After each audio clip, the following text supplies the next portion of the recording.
Welcome, welcome! It's my dog with the TexasSpaceNavy bringing you another Star Citizen video. And today, I bring you November 23rd, Argo Aeronautics, Consolidated Outland, Greycat Industrial, and Kruger Intergalactic at the Intergalactic Aerospace Expo 2952. So let's take a look at all these manufacturers and what they have to offer, starting with Argo Aeronautics. So, the big boy. The coolest ship Argo makes, most likely, or I would say it's probably a pretty good bet, is the Argo Mole. Now this thing is $315 war bond. You can also upgrade to it and get a nice little discount going that route. It is a mining ship, so it's built to mine asteroids, and it does a very good job of it. It's got 3 different mining heads to it and a pilot seat, so it's multi-crew at its best, and it's a great way to make money out in the verse. So if you got a group of friends and you really want to be industrial, you really want to make the most of your time together and make some good money, mining is a great way to go about it, and the Mole is by far the best ship at it right now.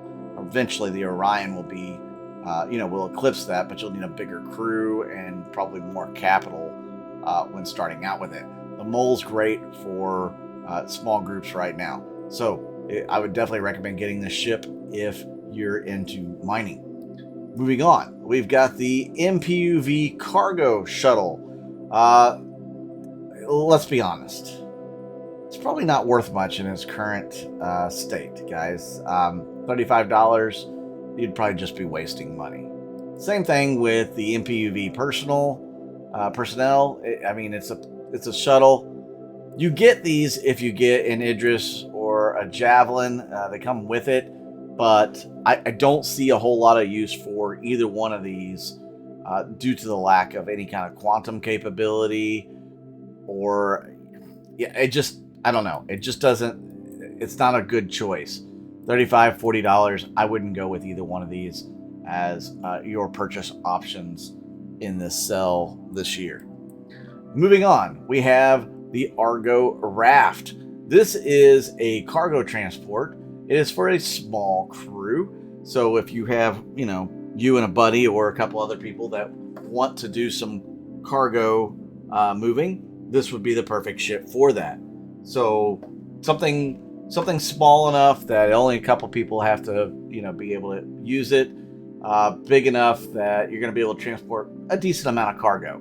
This is the tool for the job right here, and it's very industrial looking. Flies like a bus, but hey, could be some fun gameplay there for people. $125. Moving on to the SRV. So this is a tow truck, a tug, whatever you want to call it. It is the ship that is most capable of tugging around other ships as a tow truck or tug, whatever you want to call it. You'll be able to, take a ship that's maybe a derelict or broken down and grab a hold of it with a tractor beam and take it back to a place to get repaired. You could even take capital ships with multiples of these. I think they said like 4 of them would be able to move an Idris. So, that remains to be seen. But the ship's not quite in the game yet, and I think they're working on it.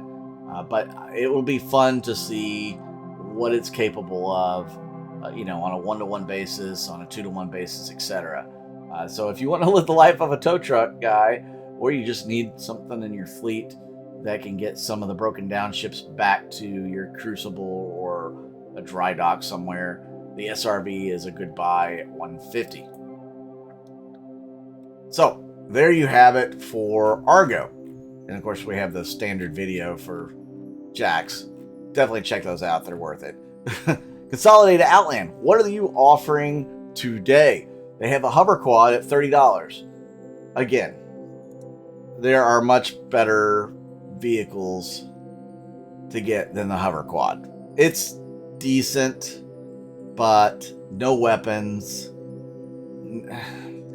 I would go with a Dragonfly over this all day long. That's my personal opinion. You guys may disagree. But yeah, unless you just want to have a hover bike and You don't want to, you don't care anyway about defending yourself or anything like that. I mean, $30, I guess that's a cheap way in, but I mean, a Dragonfly can do more. So, I mean, I would personally go that route over the hoverquad. Moving on, Mustang Alpha at $30. This is a starter ship. Not bad for the buy. The Mustang Beta for $40, also considered much the starter, though it is a Pathfinder ship, so it's Explorer, one of the smallest ones in the game.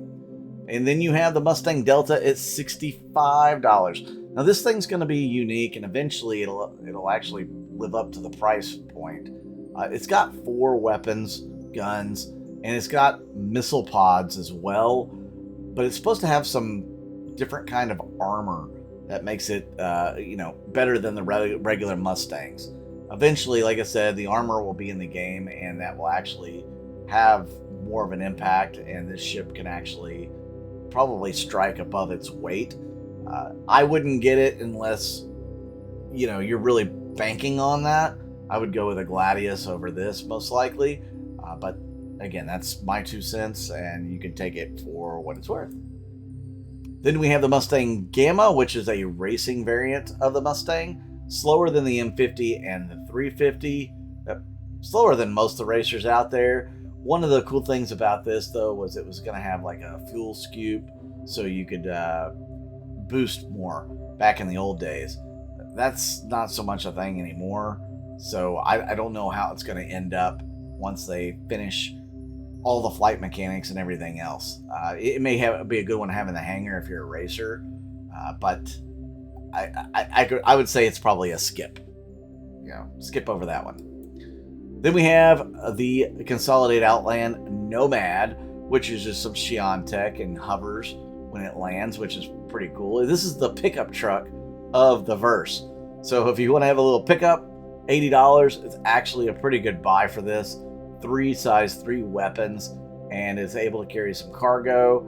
It's a single player ship. I mean, honestly, like I said, $80 is not a bad buy for this thing with the multiple functions it has. It's listed as a starter as well. I'd say it's a little higher than most starters. It's definitely capable. I don't know. Again, my 2 cents. I think it's probably worth the $80 if you want to get into that kind of gameplay loop. Now, the big boy, the Pioneer. This thing is going to be a lot of fun. It is a heavy construction ship. And as you can see, it's sold out in Warbond. Of course, this is at 8:23 Central Time that I'm recording this on the dot. So the last sell for it won't be for a few more hours. So if you want to pick one of these up at $750 Warbond, you'll be able to do that if you hurry. I like this ship. I have 2.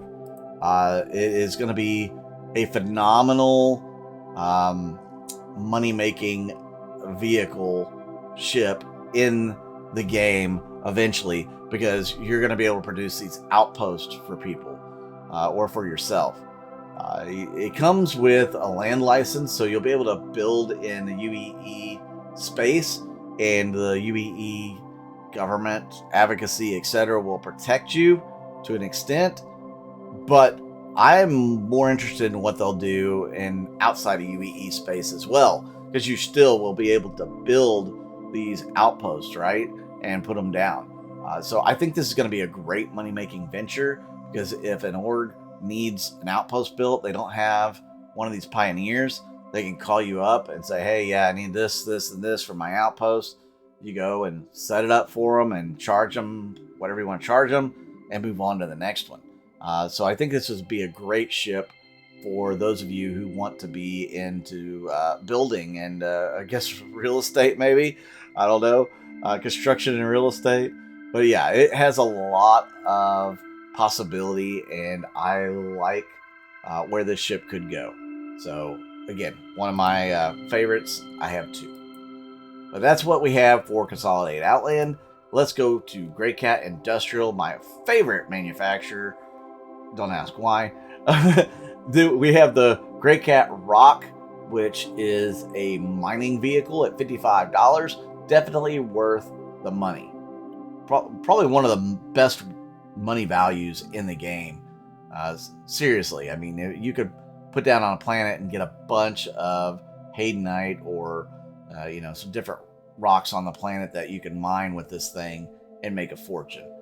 So great vehicle for ground-based mining. And then you move up to its big brother, the DS, which actually fits 2 people in it instead of 1. $75. One person's using the laser, the other's driving. Excuse me, I've been traveling all day. Has a $75 value, but it does have a little more cargo space than the regular Roc. I don't know. I mean, I like the regular Roc, which is fine. The DS with the extra cargo space definitely helps, but it requires 2 people to use. So that's kind of the negative to me. I would say, 2 people in 2 different Rocs is going to be better than 1 in 1 Roc-DS, personally. So I would go with the Roc. Then we're moving on to the STV. As you can see, this is kind of like I wouldn't even call it a Jeep.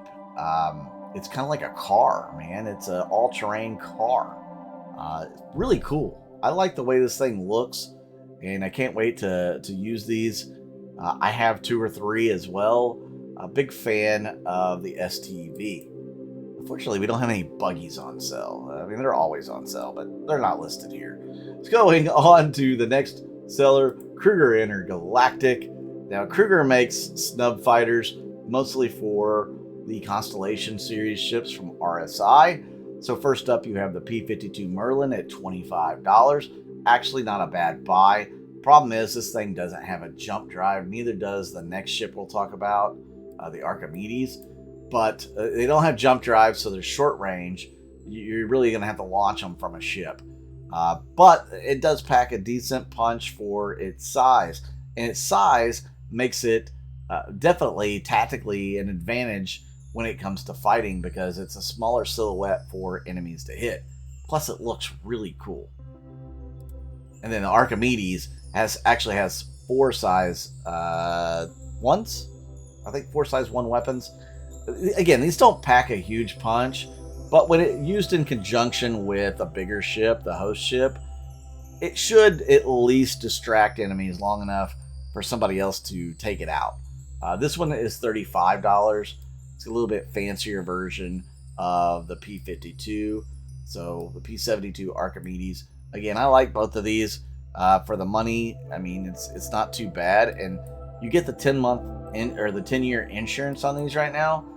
So if you wanted to upgrade later, these might be a great starting point for you to upgrade from that 10-year base into another ship later on, which I'll have a video on how to upgrade and how to get ships from buyback and all of that later on as well.